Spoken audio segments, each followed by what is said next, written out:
I do want to move on just a little bit because we do have some super chats we have to get to. I also do want to come back in because there were a couple different conversational threads that we didn't really get to wrap up. But really quick, we're going to do just a few super chats. So we have we just have one from Stifler, not a super chat, but Stifler, ask everyone to rate their looks on a scale of 1 to 10. You guys, Erica? Wait, like myself? Yeah. Oh, 10. Into the mic? 10. 10. 10. 10. Like a 6. Luke? I was going to say like a 7, maybe 8. Bruv. Luke? You're like... you got to be like a 10. 9, my dude. I give 10. myself like We love a humble 6.9 on a good day. Okay, so but 10? 10, really?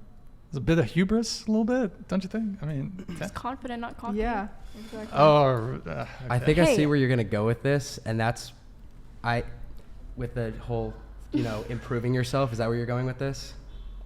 Nah, not really. Okay. I don't know if I want to get into the whole 1 out of 10 thing. I would say, though, if you view yourself as a 10, then part of finding a partner, right?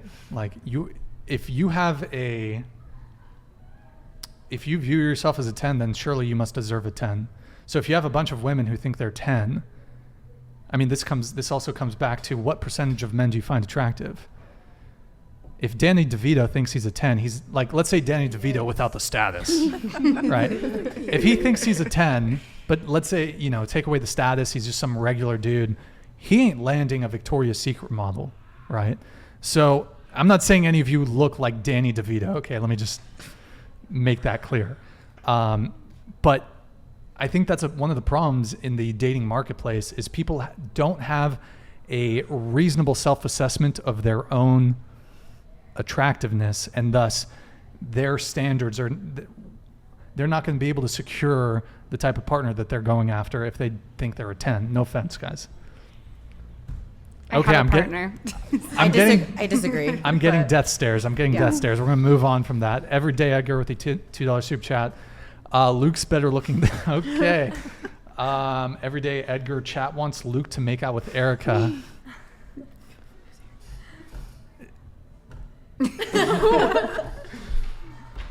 Do it. Wait, are you guys? Has there been like I haven't been? Has there been like some electricity going on? Like you guys? Okay, we're gonna move on. Sorry to make it awkward there. Wickets won 1988 with the Czech kroners, I believe. I don't know if it's kroners, whatever. Thank you for the Czech, 200 Czech currency.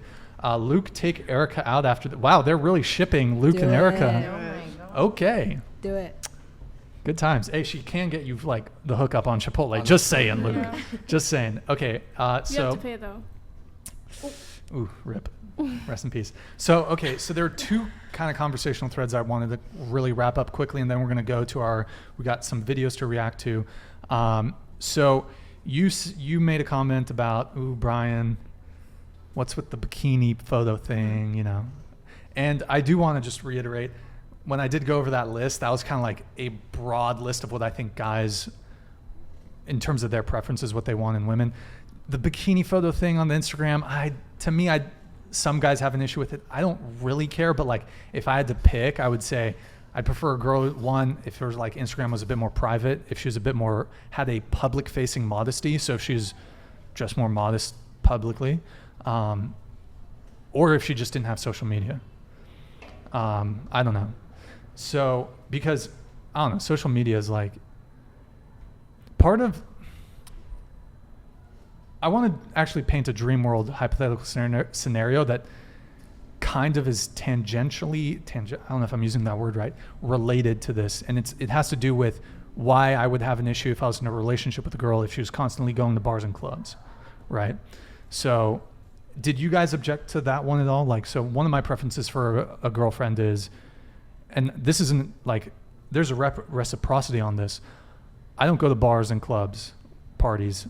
I barely drink. So something I'm looking for in a partner, not just for reciprocity reasons, but just because I think it's bad for relationships, is going to bars and clubs. So do any of you have a quarrel with that? You can. It's I think it's completely valid, honestly, because I'm very 50-50. I do like to go out, but I also don't like to stay in, so I don't want a partner who is constantly going to want to go out every single night of the week. So I think it's a completely valid thing to want. Erica, do you want to come in on this? I think it's 50-50 too. Sometimes I want to stay in, and sometimes I'd rather go out. Okay.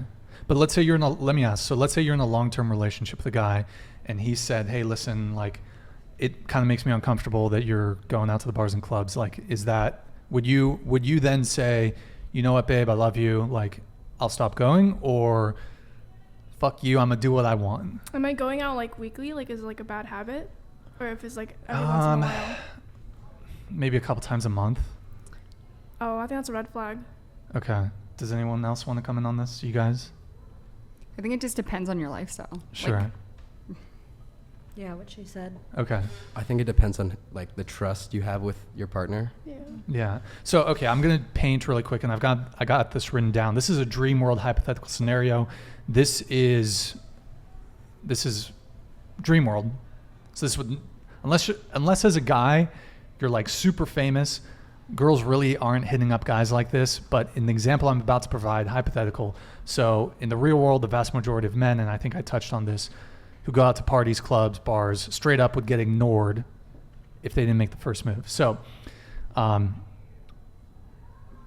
would you be okay with your long-term monogamous partner going to well, you guys didn't really push back on this, so I don't know if I need to provide the dream world hypothetical. Do you guys want to hear it? Yes.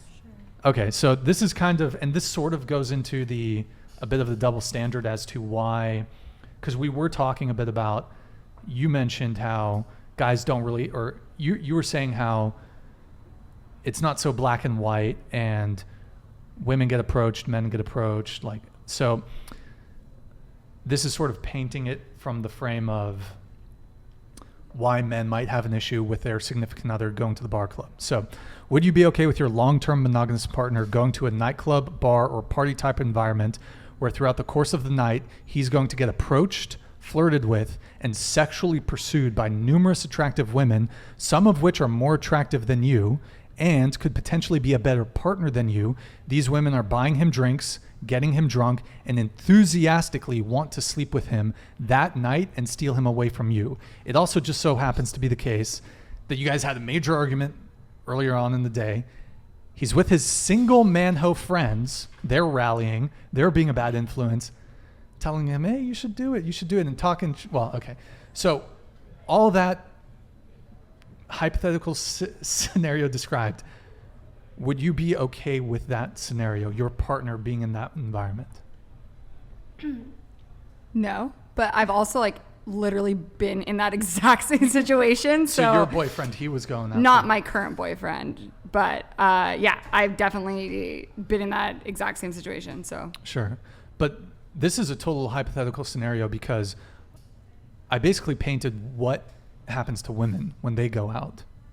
But you're not even a woman. Like, how do you know that that's what happened? I feel like that's never happened to me where guys are just like trying to get me drunk, trying to fuck me any chance they get. Like, that's like, I go out with my girlfriends, we dance, we talk, we go home. Like, I don't know, like, that's just not, is that anybody here's experience? You've never, a guy's never offered to buy you a drink at a bar. Offering to buy somebody a drink and like heavily sexually pursuing someone is like so different. Yeah, it's like a movie type thing. You don't really see that in the real world. Yeah, you really don't. I feel like that was a very specific hypothetical that isn't like... Into the mic. That doesn't... I don't think... Put the mic, like pull it towards you, closer. Okay. Yeah, I don't think that like is like a realistic... I don't think that that's like happened, at least. I haven't had that experience.